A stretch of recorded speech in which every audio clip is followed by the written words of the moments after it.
Assalamualaikum warahmatullahi wabarakatuh. Perkenalkan, kami dari kelompok 9 akan mengikuti seminar pelatihan dan uji profisiensi pasar modal. Sebelumnya, perkenalkan, saya Olivia Jenny Safitri. Perkenalkan, nama saya Vini Priyanti. Nama saya Taliza Pekinanti. Nama saya Nela Juniatama. Nama saya Saskia Novitayu.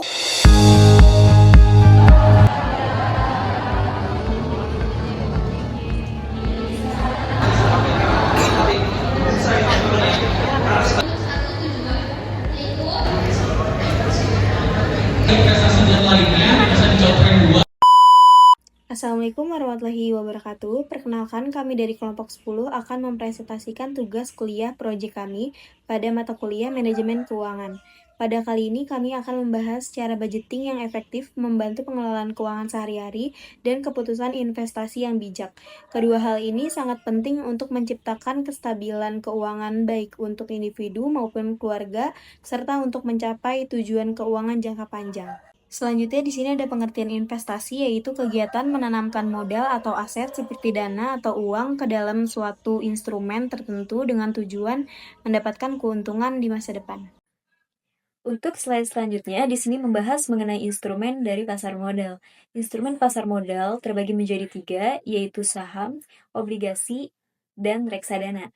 Untuk pengertian saham, saham sendiri adalah surat berharga yang mewakili kepemilikan sebagian atas suatu perusahaan, memberikan pemegangnya hak atas dividen atau pembagian laba dan potensi keuntungan dari kenaikan harga saham atau capital gain saat diperjualbelikan di bursa efek. Untuk instrumen pasar modal yang kedua, ada obligasi. Obligasi ini umumnya digunakan sebagai instrumen investasi yang dimana memberikan pendapatan tetap dengan risiko yang lebih rendah dibandingkan saham. Obligasi ini bisa diperjualbelikan di pasar sekunder dan berjangka menengah hingga panjang. Dan juga obligasi ini menjadi pilihan investasi yang relatif aman dan juga stabil. Untuk instrumen pasar modal yang ketiga, di sini ada reksadana. Reksadana ini adalah wadah investasi yang dimana memungkinkan para investor untuk berpartisipasi dalam berbagai instrumen pasar modal secara profesional dan terdiverifikasi tanpa harus mengelola sendiri investasinya. Oke, lalu di sini ada pengertian tentang deposito dan kripto. Nah, deposito sendiri ini adalah simpanan berjangka di bank atau lembaga keuangan dengan jangka waktu tertentu dan tingkat bunga yang telah disepakati. Deposito memiliki risiko rendah dan likuiditas yang terbatas karena dana hanya dapat dicairkan setelah jatuh tempo, sehingga lebih cocok sebagai investasi jangka pendek.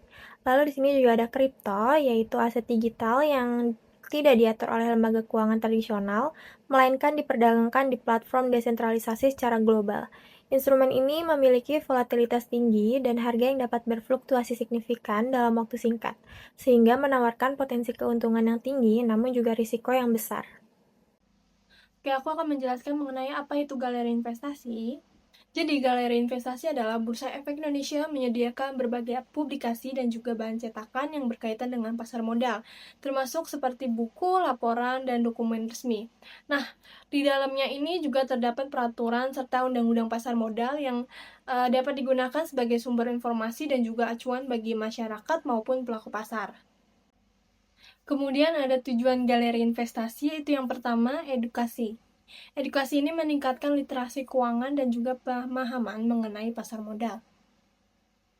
Nah, yang kedua yaitu sosialisasi, yaitu memperluas jangkauan BEI atau Bursa Efek Indonesia ke masyarakat kampus dan juga daerah. Nah, yang ketiga yaitu praktik langsung. Nah, praktik langsung ini yaitu memberi kesempatan bagi mahasiswa untuk belajar investasi secara nyata. Nah, yang terakhir itu adalah penelitian, yaitu mendukung kegiatan akademik dan juga penelitian di bidang ekonomi, bisnis, dan juga keuangan. Perencanaan dan pengelolaan keuangan itu dibagi menjadi 4. Yang pertama, menabung atau menyisihkan pendapatan untuk masa depan. Yang kedua, investasi, menanamkan uang untuk menghasilkan lebih banyak. Yang ketiga, diverifikasi, membagi investasi di berbagai instrumen. Yang keempat, mengelola utang, menggunakan utang secara bijak. Selanjutnya di sini ada laporan keuangan pribadi. Laporan keuangan pribadi bulan ini itu mencatat total pendapatan sebesar 1.700.000 yang berasal dari uang bulanan orang tua sebesar 1.500.000 dan tambahan dari kakak sebesar 200.000.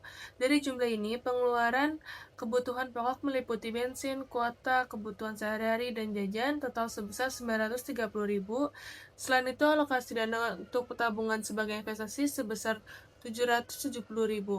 Presentasi penggunaan dana ini dibagi menjadi 3. Yang pertama, pengeluaran kebutuhan 27,4% dari total pendapatan digunakan untuk keperluan bensin, kuota internet, kebutuhan rutin, dan jajan. Yang kedua, investasi atau tabungan 22,6% dari total pendapatan dialokasikan untuk simpanan masa depan. Yang ketiga, sisa dana telah dialokasikan sepenuhnya sehingga neraca bulanan ini seimbang.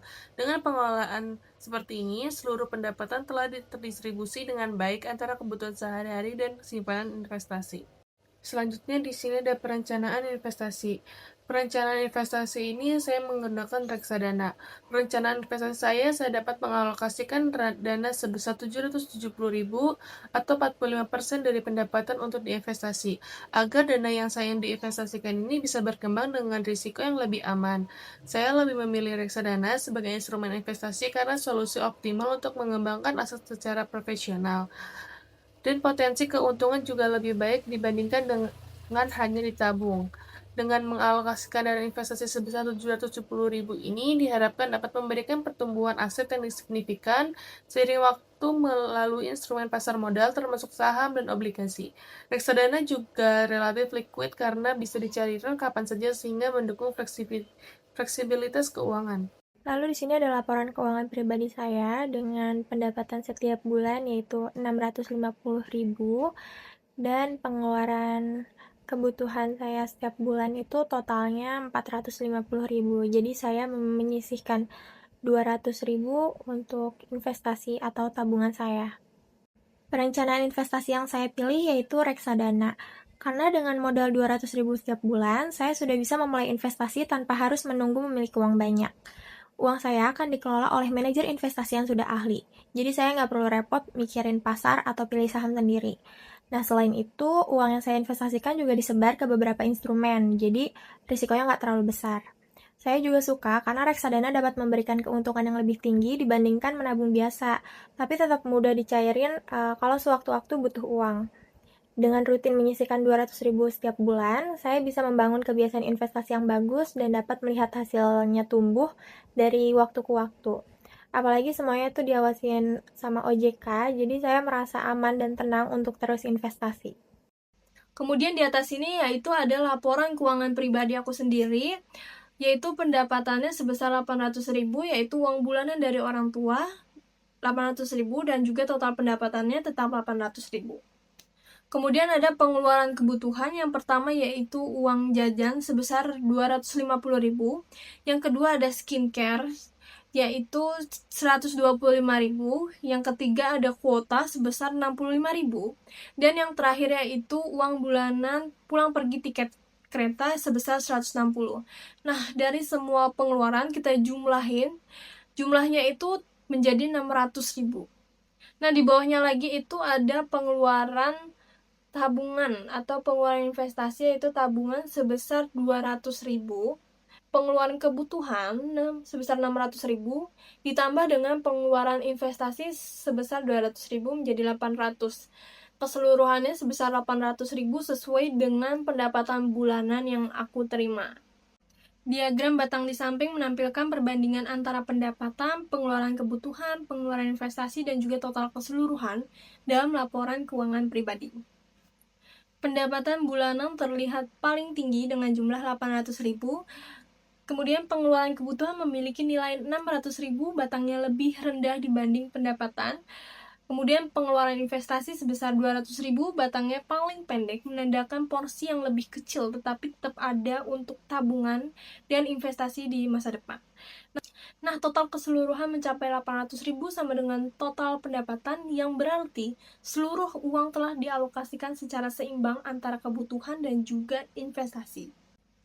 Rencana investasi saya yaitu berinvestasi dalam reksadana dengan modal sebesar 200.000. Saya memilih reksadana karena instrumen investasinya yang mudah, aman, dan juga terjangkau bagi pemula atau yang baru ingin mencoba. Nah, walaupun dengan modal kecil seperti 200.000, saya belajar mengelola keuangan secara lebih bijak. Nah, dengan modal sebesar 200.000, reksadana itu merupakan solusi yang tepat untuk mencapai tujuan keuangan di masa depan, dana pendidikan, tabungan jangka panjang, maupun persiapan pensiun. Nah, dengan itu, kita jadi mempunyai keinginan untuk berinvestasi di masa depan dan mempersiapkan tabungan yang bermanfaat untuk diri kita sendiri. Di dalam slide ini menampilkan laporan keuangan pribadi saya yang dimana berisi rincian pendapatan, pengeluaran, tabungan, dan investasi. Saya sendiri memiliki pendapatan bulanan dari orang tua sebesar 1 juta rupiah dengan total pengeluaran 770.000 rupiah per bulannya untuk kebutuhan seperti jajan, skincare, kuota, dan ongkos Gojek per bulan. Nah, sisa uang dari tabungan saya atau pendapatan saya itu sebesar 230.000 rupiah, yang dimana akan saya alokasikan untuk tabungan dan investasi. Nah, bisa dilihat juga dari grafik yang berada di sisi kanan atas, di mana itu memperlihatkan perbandingan antara pendapatan, pengeluaran, dan investasi secara visual, yang dimana menunjukkan bahwa saya mampu mengatur keuangan dengan menyisihkan sebagian pendapatan untuk berinvestasi dan menabung di masa yang akan mendatang nanti. Pada slide ini menunjukkan perencanaan investasi yang saya pilih. Saya memilih perencanaan investasi dengan menggunakan reksadana. Rencana investasi saya adalah berinvestasi dalam reksadana dengan modal sebesar Rp230.000. Berinvestasi dalam reksadana itu merupakan pilihan yang bijak bagi saya karena reksadana itu memungkinkan kita untuk berinvestasi dengan mudah, aman, dan terjangkau. Meskipun kita hanya memiliki modal yang kecil, namun langkah ini tuh penting banget karena dapat menandai awal dari kebiasaan keuangan yang positif. Nah, dengan modal saya yang saya miliki yaitu sebesar Rp230.000, reksadana merupakan solusi yang tepat untuk mencapai tujuan keuangan di masa depan, baik untuk dana pendidikan, tabungan jangka panjang, maupun persiapan pensiun. Maka dengan itu, kita jadi mempunyai keinginan untuk berinvestasi di masa depan dan mempersiapkan tabungan yang bermanfaat untuk diri kita sendiri. Dalam data yang ditampilkan ada dua sumber dana. Yang pertama yaitu ada pendapatan uang bulanan dari orang tua 1.800.000, jadi total pendapatan setiap bulannya. Pengeluaran kebutuhan seperti sehari-hari ada skincare 200.000, uang jajan 600.000, uang bensin 100.000, dan jadi total pengeluaran per bulannya 900.000. Jadi total tabungan yang diinvest 900.000. Maka dari itu pendapatan bulanan 1.800.000, pengeluaran kebutuhannya 900, jadi tabungan yang diinvestasikan 900.000. Total keseluruhannya 1.800.000. Jadi perencanaan investasi yang saya ambil yaitu reksadana untuk mendukung tujuan keuangan jangka panjang dan meningkatkan nilai simpanan. Saya mengalokasikan dana invest sebesar 900.000 akan diarahkan ke produk pasar modal yang cocok bagi saya pemula, yakni reksadana. Reksadana dipilih karena menawarkan stabilitas dan potensi imbal hasil lebih tinggi dari tabungan biasa. Dengan kemudahan akses dan investasi dimulai dari 100.000, langkah ini dinilai optimal dan sesuai profil resiko saat memulai investasi di pasar modal tahun 2025.